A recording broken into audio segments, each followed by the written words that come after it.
what's happening in Asia, or is it just like, no, you set out to write about World War II and World War I and everything? I think it's also, I mean, because I think geopolitics, narrative, storytelling, those are things that are very much in my interest. And my first book had actually been a narrative history of the origins of the Soviet-American Cold War. So I brought that perspective to it. And as I was writing the Soviet-American Cold War, it was just, I didn't intend to do all of that, but the discoveries, just one thing led to another, and I would just be amazed and think, this is an incredible story, and no one knows it. And I did see how somehow in my mind, I did not do a detailed outline, but the pieces kind of came together in this larger narrative that located oil and in this larger context of the 20th century. Because it made it clear how central oil was as a way to understand the 20th century. Yeah. So we'll get to the new map and the contemporary issues around energy later on. But first, I want to just begin with the beginning of the history of oil. One of the things you notice, not only in the early stories of oil with people like Drake and Rockefeller, but also even very modern, like the frackers like Mitchell and so forth, is just that you have these incredibly risk-taking and strong personalities who have been the dominant characters in the oil industry. And I wonder if there's a specific reason that oil attracts this kind of personality? Well, I think maybe it attracts, those are the ones who are successful. It takes a lot of, willpower and perseverance. I mean, clearly Rockefeller had an idea what to do and how, but he was also creating a new kind of business organization as he's doing it, and a new kind of industry at the same time that he was doing it. And then if we jump ahead to this guy, George Mitchell, who's more responsible than anybody else for the shale revolution that has transformed the current position of the United States in the world, he kept at it for 18 years when people told him, you're wasting your money, you're wasting your time. He said, well, it's my money and I'll waste it. Yeah. But one of the things that comes through in the book is the power of willpower. One thing that really struck me is how fast things kick off.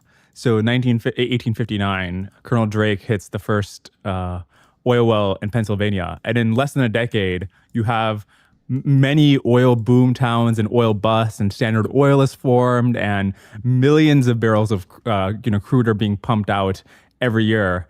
I don't know if there's been any deployment like that since, but what was it like? Well, I think actually when I think about what we saw with the oil industry, then what we saw with the automobile industry in the 1920s is kind of what we saw with the internet at the the beginning of the 21st century.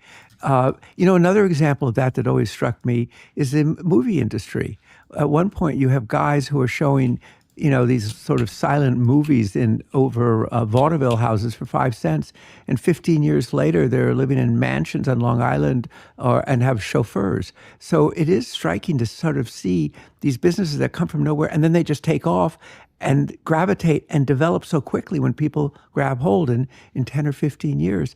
I was writing something comparing the energy position of the United States in the 80s and today.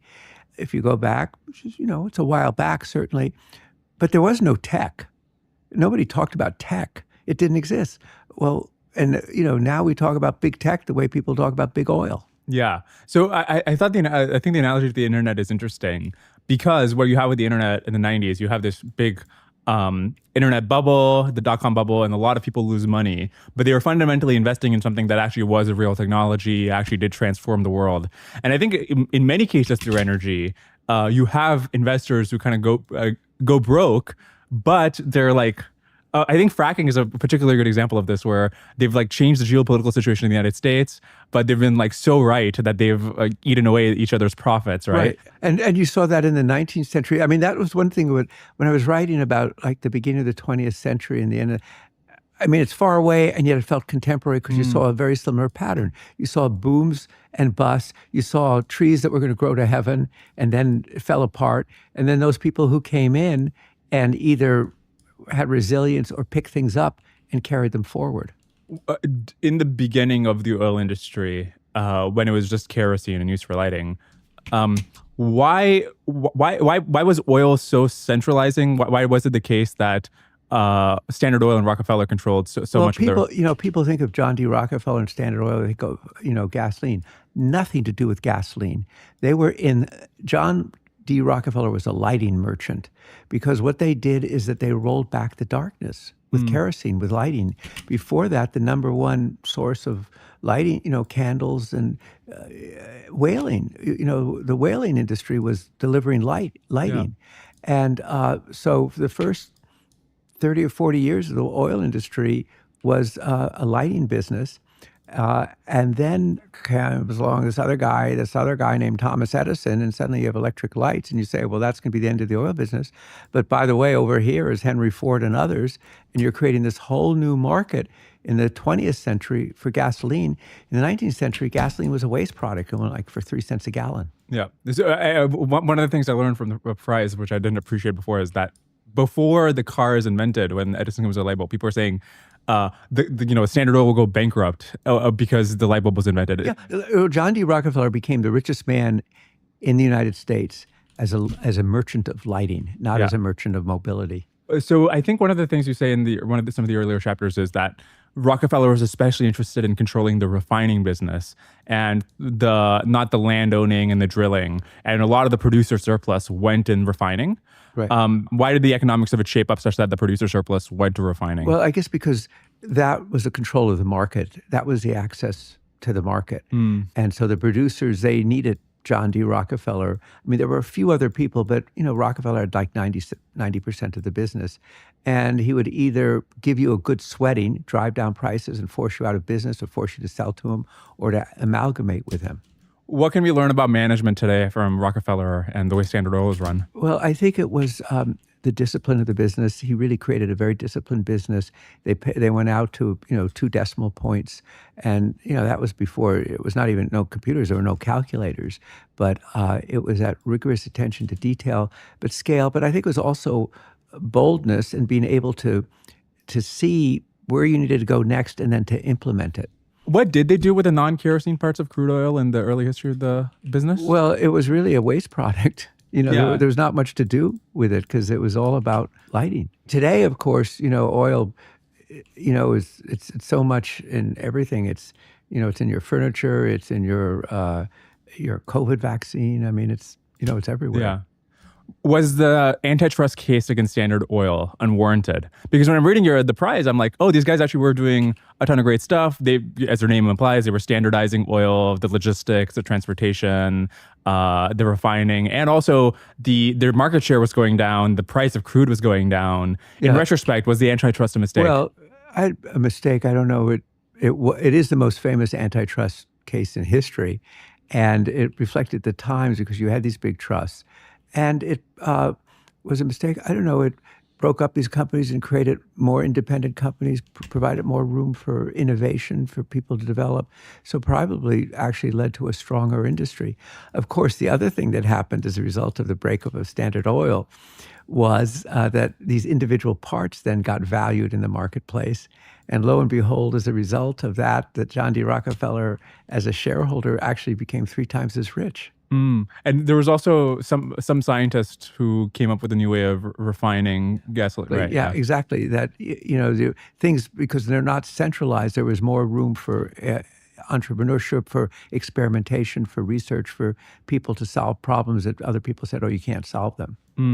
Going back to the management thing.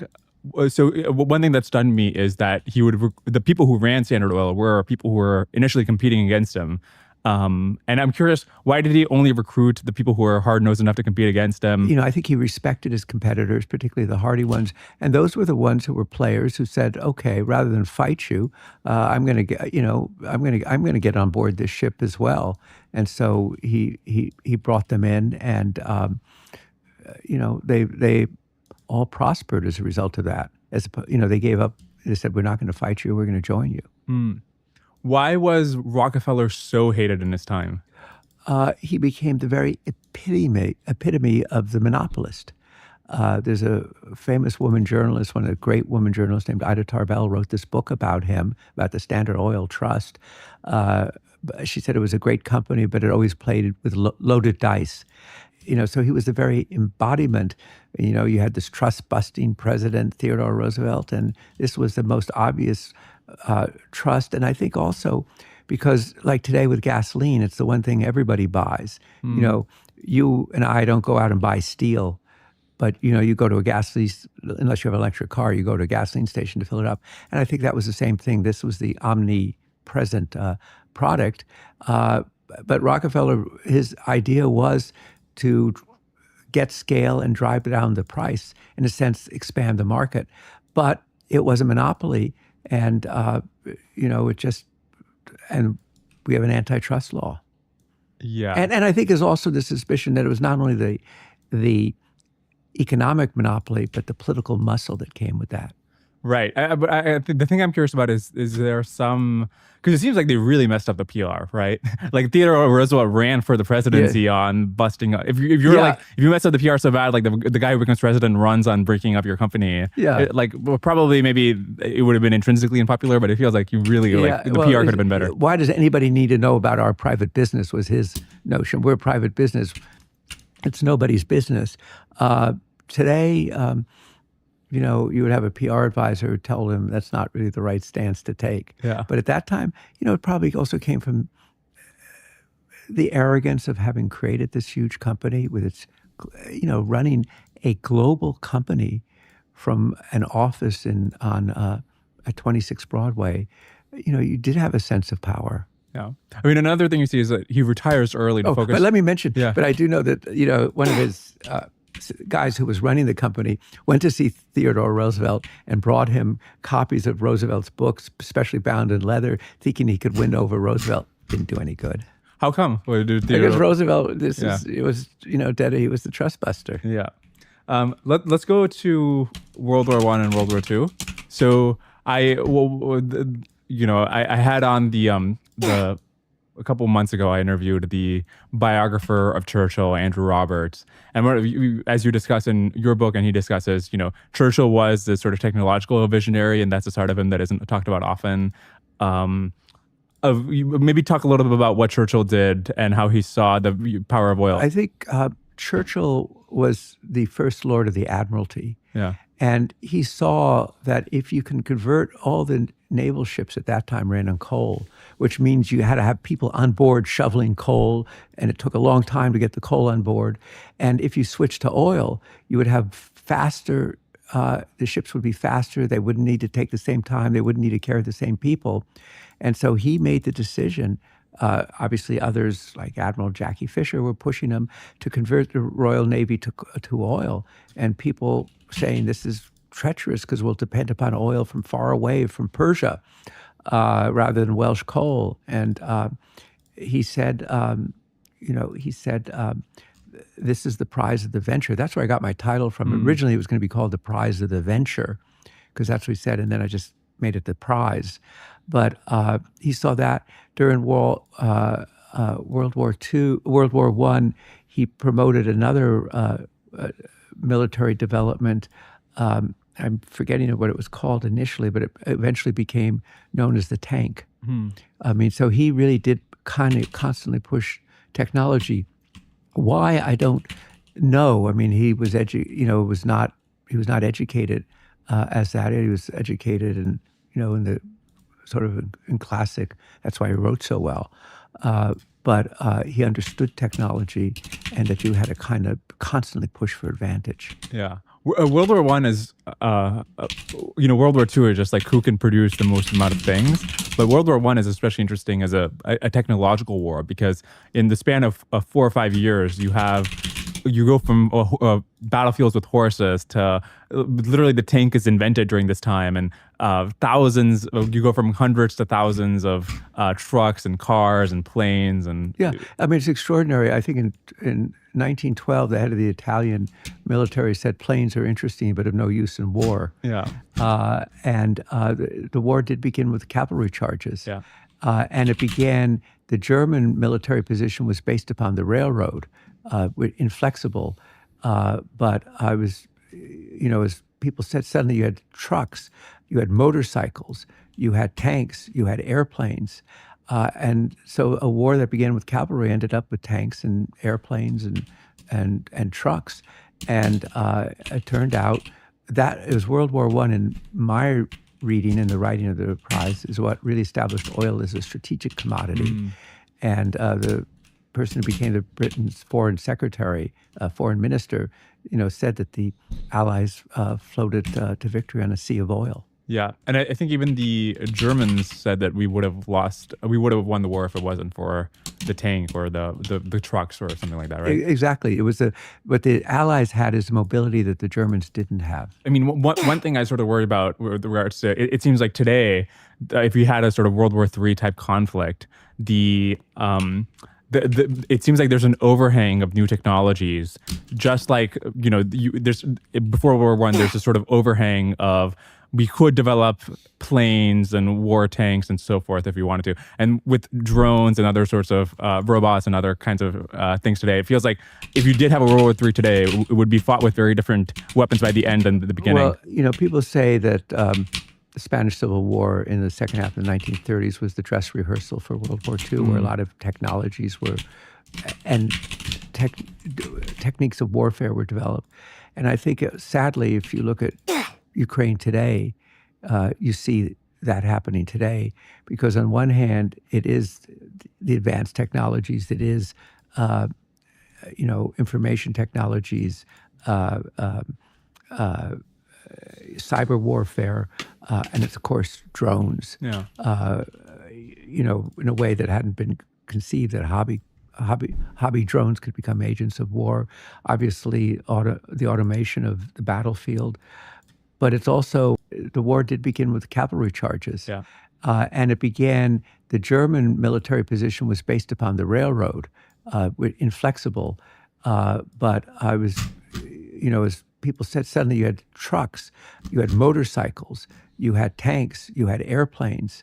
And so a war that began with cavalry ended up with tanks and airplanes and trucks. And it turned out that it was World War I, in my reading and the writing of the prize, is what really established oil as a strategic commodity. And the person who became the Britain's foreign secretary, foreign minister, said that the Allies floated to victory on a sea of oil. Yeah, and I think even the Germans said that we would have won the war if it wasn't for the tank or the trucks or something like that, right? Exactly. It was what the Allies had is mobility that the Germans didn't have. I mean, one thing I sort of worry about with regards to it seems like today, if we had a sort of World War III type conflict, it seems like there's an overhang of new technologies, just like there's before World War I, there's a sort of overhang of we could develop planes and war tanks and so forth if we wanted to. And with drones and other sorts of robots and other kinds of things today, it feels like if you did have a World War III today, it would be fought with very different weapons by the end than the beginning. Well, people say that the Spanish Civil War in the second half of the 1930s was the dress rehearsal for World War II, where a lot of technologies were, and techniques of warfare were developed. And I think, sadly, if you look at Ukraine today, you see that happening today, because on one hand, it is the advanced technologies, it is, information technologies, cyber warfare, and it's of course drones. Yeah. In a way that hadn't been conceived, that hobby drones could become agents of war. Obviously, the automation of the battlefield, but it's also World War II war, in that there's been tank battles, and it's a World War I one, in that it's called positional warfare, trench warfare. So you have like a whole century of warfare there, but it is certainly the beta test for new technologies. So if we let's go forward to World War II.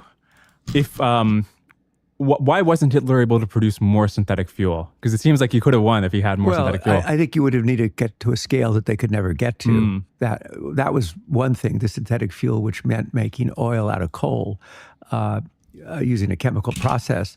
And the other thing is that the Allies bombed the plants as well. But the way I thought, I intended when I wrote the prize to write one chapter in World War II. Yeah. I ended up writing 5 because it was just so amazing. World War II was not an oil war, but there was an oil war within World War II. Yeah. When Hitler invaded Russia, he was not only going for Moscow, he was also going for the oil fields of Baku. When the Japanese bombed Pearl Harbor as Admiral Nimitz, who was the naval commander, said if they'd come back a third time and hit the oil tanks, World War II in the Pacific would have taken another 2 years. General Rommel in North Africa runs out of oil. He says, he writes his wife, it's enough, shortage of oil, it's enough to make one weep. General Patton's lunge in 1944 for Germany is held back by oil. And the U.S. is going after the oil lines that are supplying the Japanese to basically drain the oil out of the Japanese war machine. And one of the things that was a real eye-opener for me, people have heard of the kamikaze pilots who would fly their planes into the aircraft carrier. One big reason they were doing that was to save fuel so they wouldn't have to fly back. Right. And also the Pacific War was instigated. I mean, I don't know if instigate is the right word, but the Japanese needed more oil because of the war in Manchuria, but precisely because of the war, that there were embargoes on oil. The U.S. put an embargo on them, and one of the Japanese admirals said, without the oil, our fleet will become scarecrows. World War I is when people realize that oil is a strategic resource, but in World War II, it's really. I'm kind of curious about when different parts of the world realized how crucial oil is as a strategic resource. Was it after World War I, after World War II? Well, I think after World War I, it clearly was on the agenda in a way that it hadn't been before. And you had governments much more engaged in supporting, U.S. companies. There was also this vision that the U.S., which, by the way, the U.S. was so dominant as a producer. Remember that 6 out of 7 barrels of oil that were used by the Allies during World War II, 6 out of 7 of them came from the United States. So, but after World War I, you had these fears of running out. And so that was one reason the U.S. government supported American companies beginning to go into the Middle East because governments recognized you needed oil. So after World War II, a big picture, you have the dominant Allied powers, and they're trying to figure out what to do with the rest of the world, and they realize oil is such an important resource. It seems to be just like fast forward 30 years after that, you're in a position where you've lost a ton of leverage against the OPEC countries, and you're like not in a position to control the supply of oil. How did that happen? The U.S. had been this huge supplier. But after World War II, we had economic growth, we had highway systems, we had the suburbs, oil demand is going way up, and we outrun production. So the U.S. becomes, 1946, 47, 48, an importer of oil, but modest amounts. But then as we go into the late 60s, you have this global economic boom. And Japan is suddenly a vibrant economy. Europe has recovered a vibrant economy. And oil demand is shooting up really rapidly. And the markets that were quite amply supplied become very tight. And I think that in the United States, people didn't realize that we were becoming the world's largest importer of oil. They just weren't paying attention to that. And it was thought, well, there are only limits to what we can do as a country anyway. And then there were, when we finally get to the crisis, the famous oil crisis of 1973, which probably opened the modern age of energy. Well, what's going on at the same time? This political crisis in the United States called Watergate. And the front page of the newspaper is not about, we have tight oil supplies, we're running risks. It's all about, what did Richard Nixon do in terms of subverting the election and subverting the political process?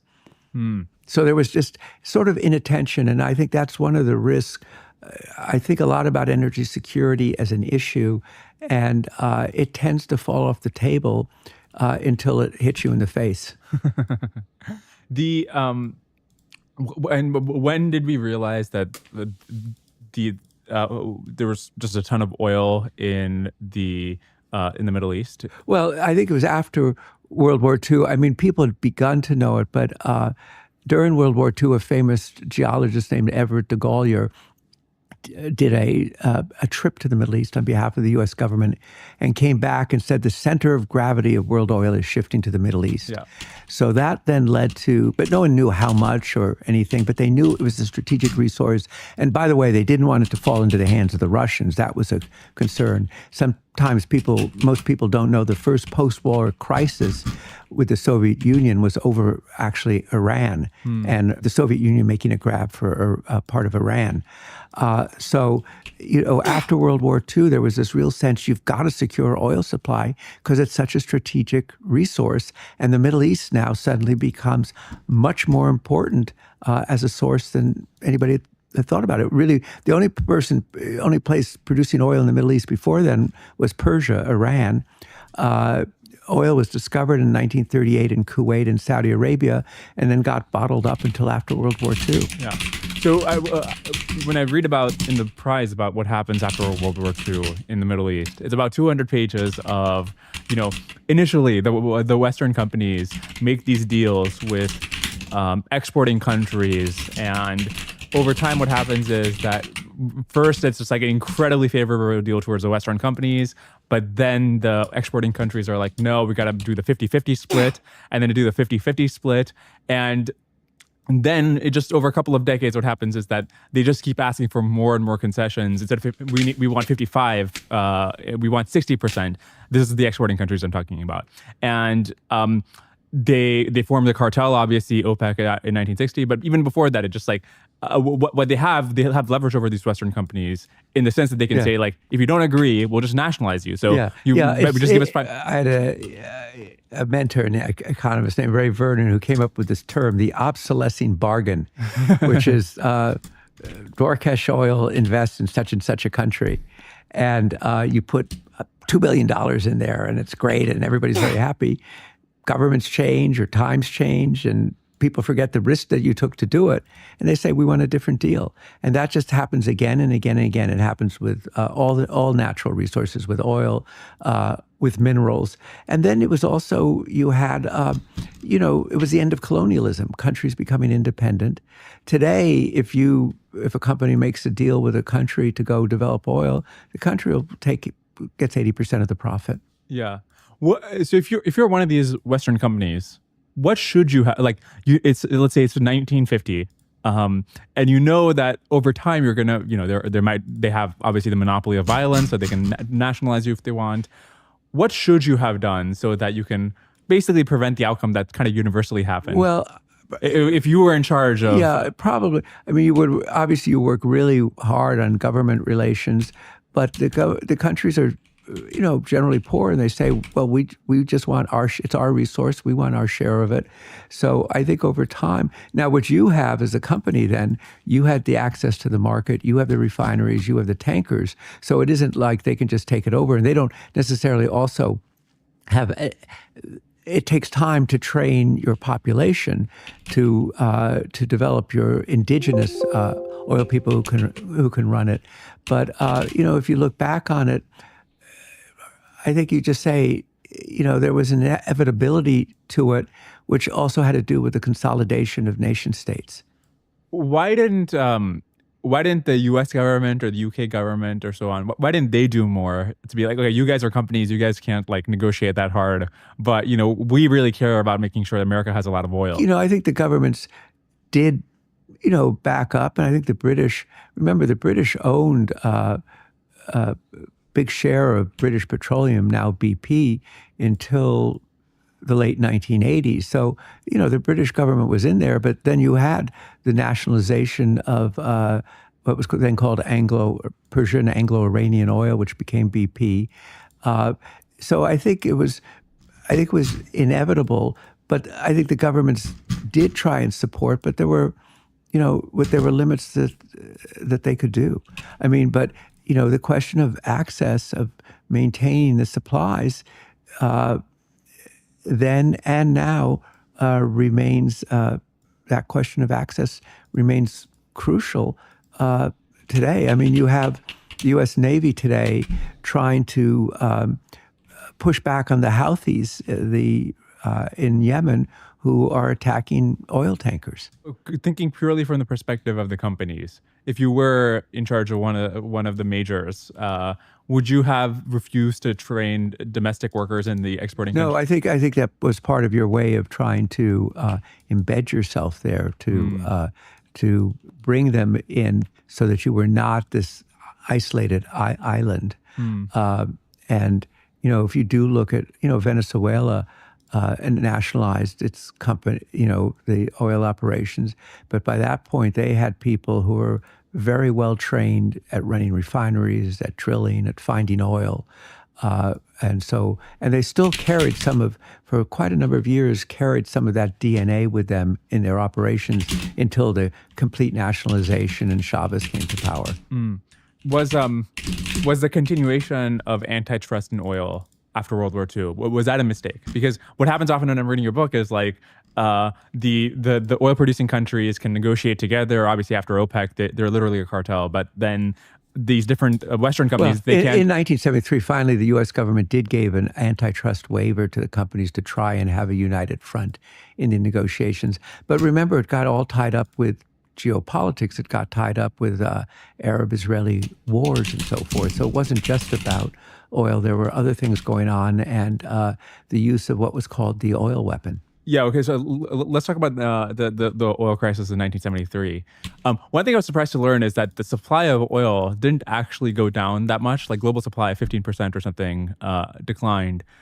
Why did that have such a huge effect? It was completely unprecedented, unexpected. So it created a panic, and it was also right towards as the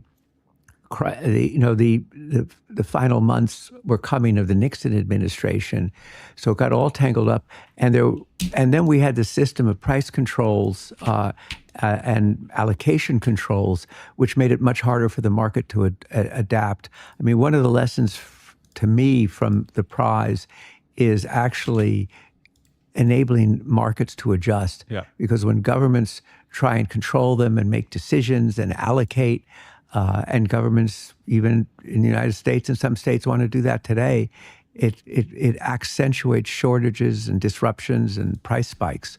But the tendency is to want to control them. But I think there was just there was far less knowledge about the market, where supplies were. There was no sort of coordination. Now there's much greater knowledge and transparency. I mean, it was just, and you had what were called integrated companies, the same company that produced the oil in the Middle East, put it on their tankers and sent it to their refineries in the United States or Europe, to their gas stations. I see. And that system is gone. When you see the names of the big oil companies on a gas station, if you're not driving an electric car and you pull in, odds are that it's not owned by that company. It's a franchise. I see. Okay, so that's one other thing I was confused about, because I wasn't sure how before spot and future exchanges for oil. This happened after the oil crisis in the late 70s and 80s. I didn't really understand how oil is getting priced, and also how different countries are able to have such a, because traditionally price is set by supply and demand. It's not set by. Well, so OPEC was setting prices, but then the market responds, demand goes down, and in fact, that's exactly what OPEC did with its prices. It created incredible incentive to bring on new supplies and to be more efficient, and thus it ended up undercutting its own price. I mean, one of the things I really carried away from the prize is as you know, there are hundreds of really interesting characters in the book, but the two most important characters, one is named supply and one is named demand. And that's something that you've got to keep in mind with all the other drama that goes on.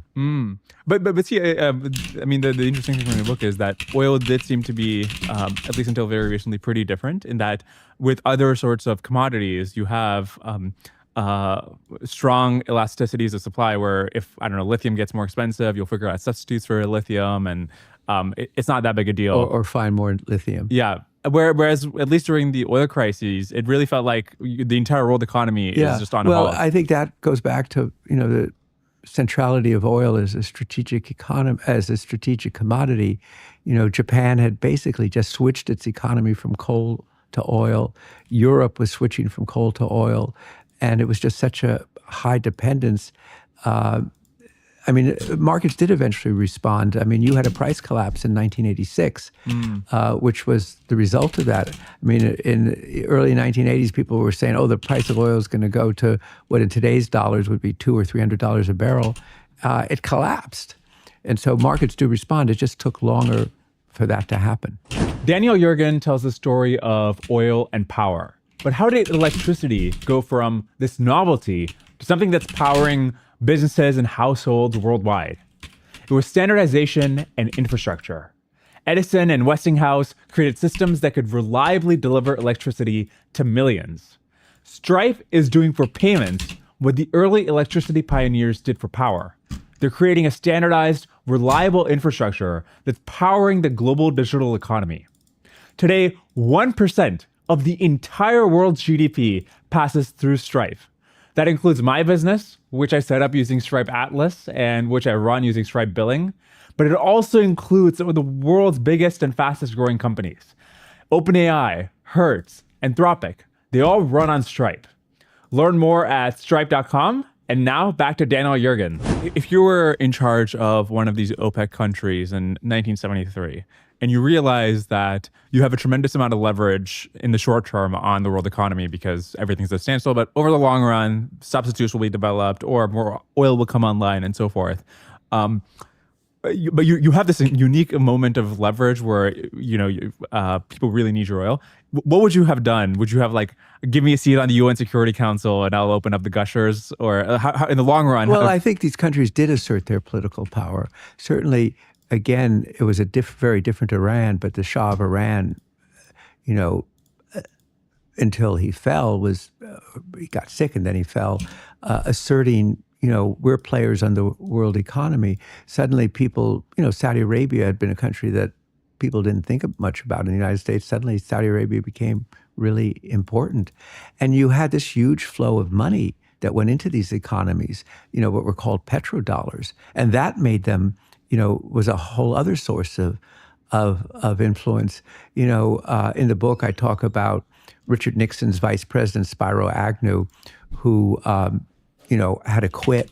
He actually resigned because he was corrupt and even had people paying for his groceries. And a couple of years later, he shows up in Saudi Arabia as trying to do business as a consultant. I mean, people went there. That's where the money is. If you go today, if you're a private equity fund, many of them, their number one place to go to raise money today is not necessarily the pension funds of, various states in the United States. These private equity funds or venture capital funds are going to the Gulf countries again because that's where the money is. Does this happen with you, where you're the world's expert on energy? I'm sure it's your expertise is worth a lot to them. Well, I mean, yeah. So I certainly speak in that part of the world. I mean, it's pretty much, sometimes I joke. The best thing about, the energy business, if you're a curious person, it's global. In some ways, it's the worst thing because it involves so much travel and so much jet lag. But I certainly, will spend time there. And of course, for me, it's a constant process of learning, because you have to sort of show up to get the perspectives and understand what's in people's minds. Which of the oil producing countries, they got a tremendous gush of revenues in the 70s because the price of oil jumped up so high. Which of them used it best? Because if you look at a bunch of them, obviously Soviet Union didn't do enough to make sure it didn't fall when oil prices collapsed. Iran, Iraq used the money to go to war. Saudi Arabia used it on welfare. I think the country that has done the best, it was not a big player then, is the United Arab Emirates, Abu Dhabi. They built probably a sovereign wealth fund that's worth $1 trillion, diversified their economy. A couple of years I looked at it, more than half their GDP was no longer oil. So, and that's what Saudi Arabia is trying to do today to diversify their economies and make them not just dependent upon the price of oil, because you don't know where technology is, where the markets are going to be. So, the Shah of Iran used to say, who fell from power in 1979, he used to say that, he wanted to save the oil for his grandchildren. Now, the grandchildren are in charge in many of those countries. And they want his grandchildren. Yeah, not his grandchildren are somewhere else, that's right. But on the Arab side of the Gulf, and they're focused both on continuing that revenue stream, but needing oil in order to diversify their economies away from oil. I mean, that's interesting. Like Russia is still, at the end of the day, heavily dependent upon oil and gas, and it distorts their economy. The Middle East obviously today has a lot of crazy ideas. A lot of the worst sort of pathologies, political and sort of religious pathologies in the world exist there. Is it just a coincidence that this is where the oil happened to be, or did the oil in some way enable or exasperate this radical tendency? That's a very good question, and how people looked at oil independence. I don't have a good answer to that, because it also, I mean, there's oil, but there's also religion. There's also the Arab-Israeli conflict. There's Iran, which is really, in some ways, a neo-colonial power in the Middle East. I mean, it has probably, if you look at its proxies, 250,000 troops in other countries who belong to various militias and so forth. And Iran that, it's interesting sometimes when I'm in the Arab Gulf countries, they don't refer to Iran, they refer to the Persians, in the sense that Persia wants to dominate the Middle East, as it did in centuries past. Right. They're imagining Xerxes' armies just. Yeah. We're talking about sovereign wealth funds, and I think this is up. Yeah, this is a very interesting aspect of the modern world where some of the sort of biggest investment vehicles in the world are the offshoots of oil proceeds over the last decades of. Yeah, I mean, most, if you look at Norway or if you look at the Middle East, they're offshoots of oil. Singapore's, of course, is the offshoot of hard work. Right. If you are in charge of an oil producing country's sovereign wealth fund, and it's, I don't know, $1 trillion or something, which per capita is actually not that much, right? If you're like Saudi Arabia, you got $1 trillion sovereign wealth fund. It's like the population is like 30, 40 million people. Yeah, right. So it's per capita, it's like 20, 30,000. And so it's not that much per capita, but also that majority of your GDP is not going to be sustainable over the long run. And you're in charge of it. What do you do tomorrow? Is it important that you use that money domestically? Or would you just globally just put it in? Well, it's very interesting in Saudi Arabia. It's a question whether you use that money as a national development bank, which is one thing, which is quite another thing to use it as basically as a global diversification investment vehicle. And I think in Saudi Arabia, what's called the PIF, the Public Investment Fund, is doing both. I think in Abu Dhabi, they've differentiated the roles of these different funds as to what is a global fund. But I think, the argument is the same argument that you would get from a financial advisor in the United States, which is diversify. Right. But if you're just purely thinking of it as an investment vehicle, then maybe the rates of return aren't that high domestically, and then so. Well, yeah, but you do want to diversify your economy. You want to bring in investment. And there's also another critical need. You need to create jobs. And the oil industry is a capital-intensive business. Right. It's not a labor-intensive business. So you need to bring in other kinds of industries as well. Because if you look at your population, maybe 60% of your population just roughly is under the age of 30, something like that. Yeah. So you have a real need, a real job creation need. Oil famously makes rich countries richer and poor countries poorer when they discover it.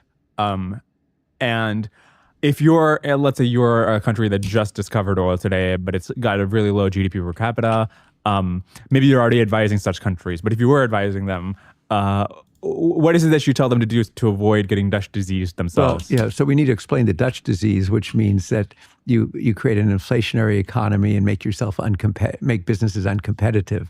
The heart of the Dutch disease, and of course, that concept was invented for the Dutch because that happened when the Netherlands became a big producer of natural gas. So I think it is a cautionary tale. You want to, as I say, sterilize some of the money that comes in, put it into a sovereign wealth fund, invest it overseas, and then you want to put money into education and health and those basic human needs. You want to turn, I guess, financial capital into human capital. Why is it so hard to set up a stable oil rentier state?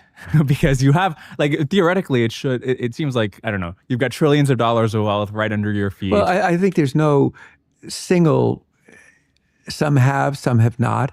But I was just about to say, like, if you, there's like, if you look at the examples, it's like so many just go off kilter, right? Like Iran, Venezuela, Libya, so forth. And very few of them are like just stable. Yeah, we made a ton of money, Saudi Arabia type states. Well, I think it is. If you have that huge inflow of money, it really can create a lot of distortions. And, I think if you look back at the events that led to the overthrow of the Shah of Iran, I mean, things don't happen for one reason or another. He probably had cancer for 2 years and was losing it. Yeah. And he also had been so arrogant that he kind of alienated people, and he had his secret police and so forth. And then in this pell-mell rush, of overspending created inflation, dislocated the economy.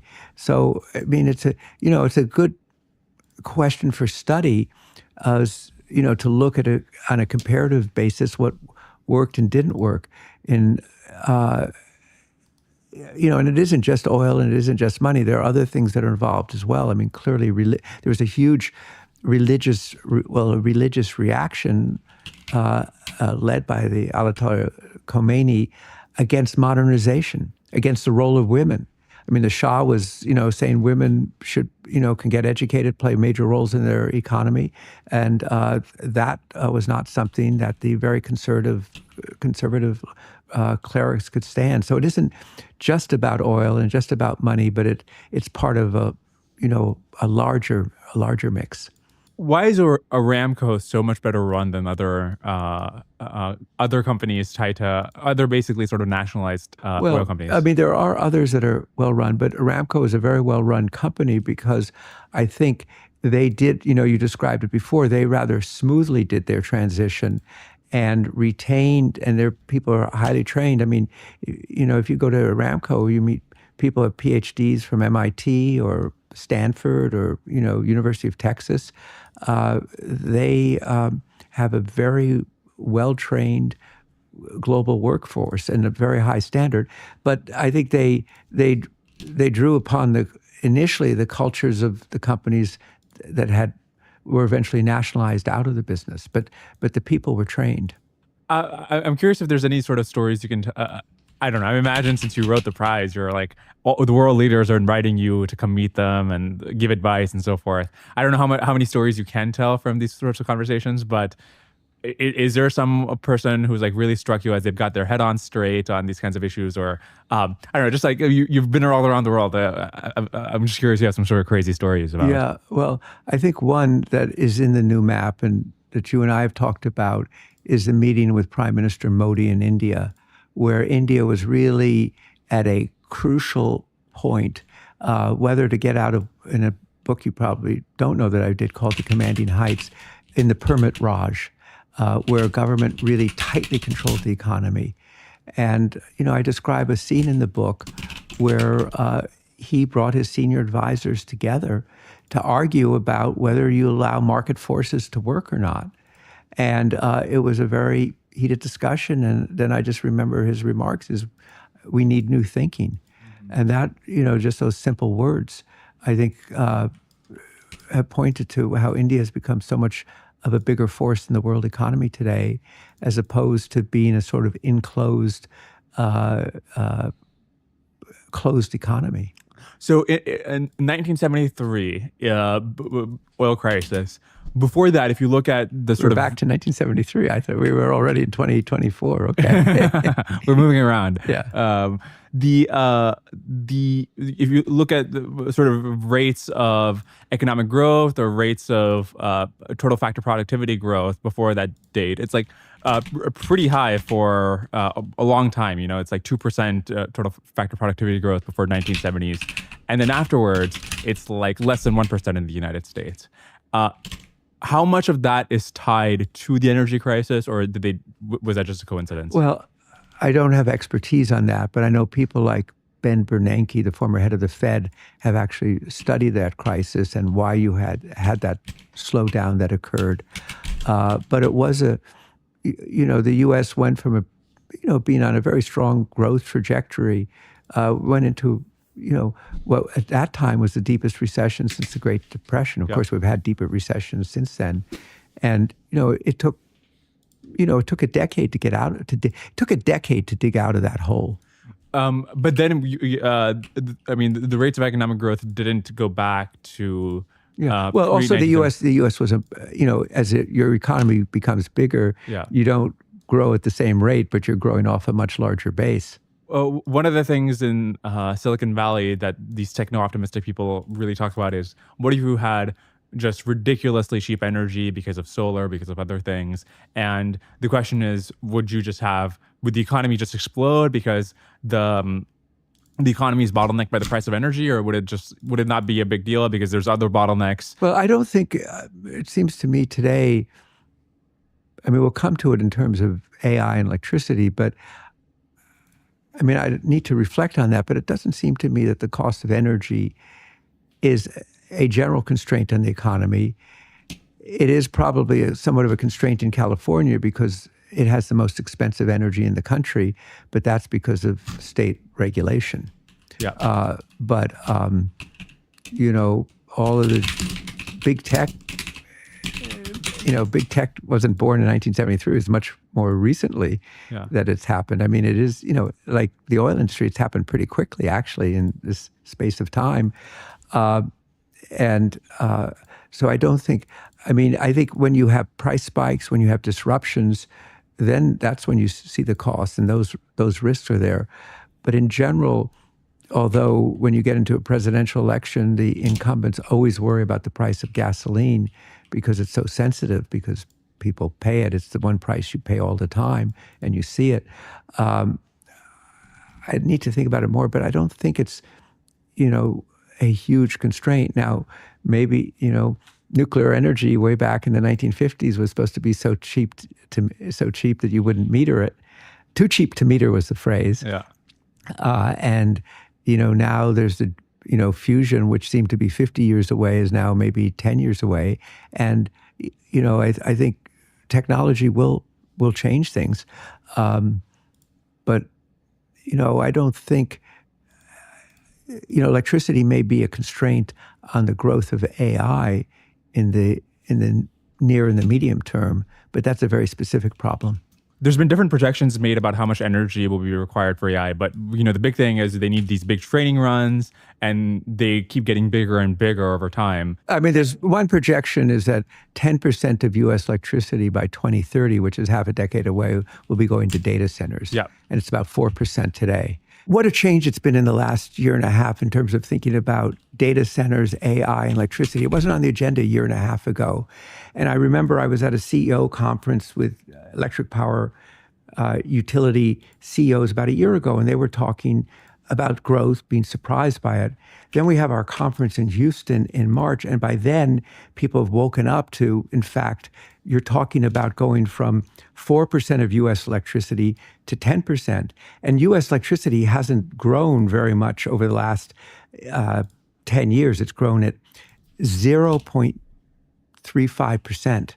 Now you're looking at maybe it's going to grow at 2% or more.